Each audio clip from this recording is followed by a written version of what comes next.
Should I learn it? 3, 2, 1. Hello, everybody, and welcome to episode 31 of the Showerpodcast, the podcast where I'm in my shower and you do you.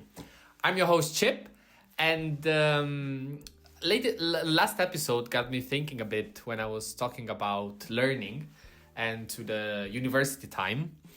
And the last days, I've had a bit of a... Let's say I've been thinking about this topic of learning, specifically linked to my work environment, because I am currently attending and looking forward to, let's say, completing a certification in cybersecurity, and this has to be paired also with my, let's say, normal job and all the things that I have to do on a daily basis. And let's say that kind of certification is not directly needed, let's say, in the things that I'm doing, because it's more overall like generic and it covers most of the topics around the cybersecurity world. But at the same time, let's say I'm generally interested in doing it in order to get, let's say, a broader sense of not only what am I doing, but also all the things that are around the thing that I'm doing. So if any topic, let's say, gets introduced, I am able to understand it better. And if I know my process very well, given this extra knowledge, I'm also able to expand on it and make sure that, first of all, it follows, let's say, the best practices that there are out there. But at the same time, also, I'm able to innovate and bring, let's say, newer solutions in that scope. And that it's all fantastic. So let's say in this case, it's a very good example. But at the same time, I remember that this kind of reasoning was brought to me when I went out with a few colleagues for a few drinks. And we started talking about their careers, the things that I have done, and many topics, came around.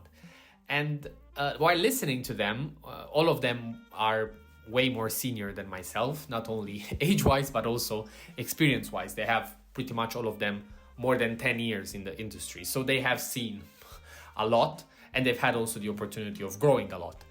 And in these circumstances, I always feel very, let's say, small compared to them, because even though I do believe that I have a pretty good understanding of most of the arguments and topics in the IT industry, there is no chance that I am able to... Give me a second. Okay.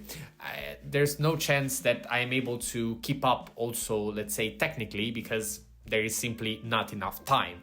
And you have to, let's say, pick your cards and focus on those. And this is more or less the argument that I would like to treat today. And I would call it a bit this fear of learning between the passion that you have, so the things that you are passionate about and want to learn about, and the things that you need. So how much should you go into one direction or another?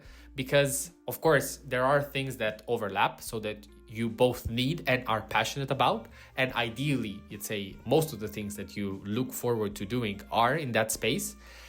But that is not always the case because, let's say, as of myself, even though I do have a pretty strong passion and mostly I would say interest in the IT industry, I don't stop there. I have, let's say, I'm interested in also other aspects around it, be it, for example, one thing that was quite prominent a few years ago was the world of entrepreneurship. And that, let's say, goes a bit in contrast, let's say, with the regular, let's say, IT industry where you work as an employee.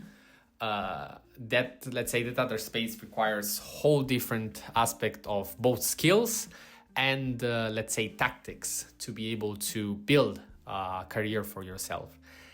And I'm really puzzled sometimes, like when will be the moment that, or I don't know if that moment will ever come, when I will be just, let's say, put on a certain direction and all the things that I'll be doing will be coming from me selecting the right path for me.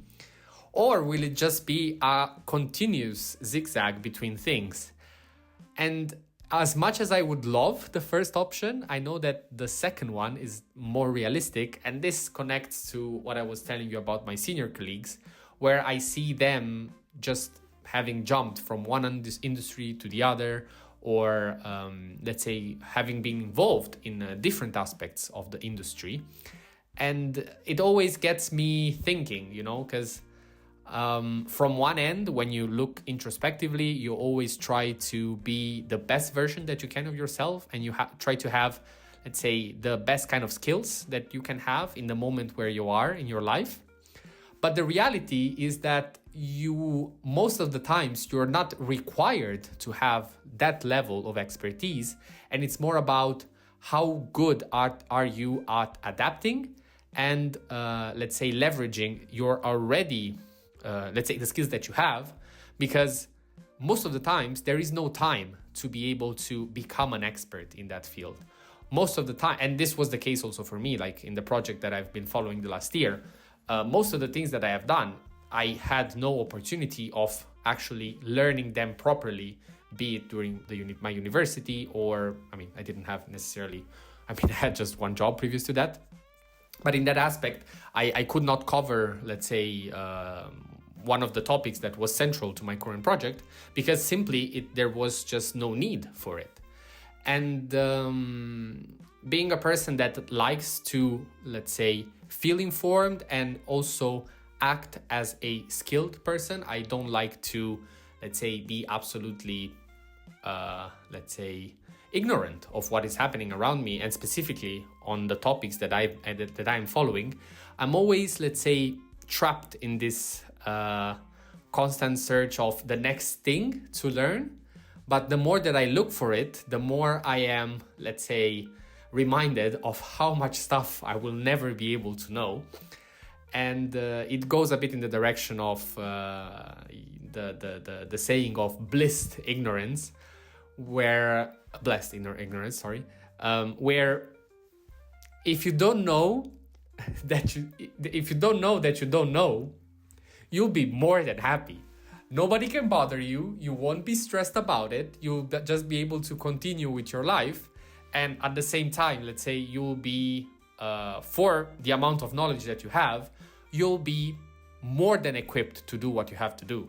Whereas if you look too much around you and you constantly start digging in the things and the inputs that come to you, at some point you might get overwhelmed by them and be like, at this point, I might also know nothing, because all the things that I see around me, I don't feel like I have enough depth to be able to use them. And what I'm trying to do here, and in general, also this could be a kind of, let's say, message also for you. Remember that is just your perception, and that reality doesn't always treat you like that. So try to focus on the things that you know, and try indeed to look at the next leap possible, but stop there. Don't try to exaggerate with the predictions and with the, let's say, collection of potential knowledge that you might need, because you might end up, let's say, just confused with less knowledge than you could have learned just focusing on the next thing. And as I said also in the previous episode, just, let's say, split it in sets and focus on your next one. Don't think about the end of your workout. And in this case, your workout should be your career. Focus on your next set, go for it, take it home. And after that, you'll also be able, and this is maybe the most important bit of today, you cannot predict the things that will happen next, because you do not have the experience that you will have in the moment that thing will happen. And I will leave you a bit with a cliffhanger, because this might be the topic for the next episode. So thank you very much for listening. This was episode 31 of the Shower Podcast, and see you at the next one.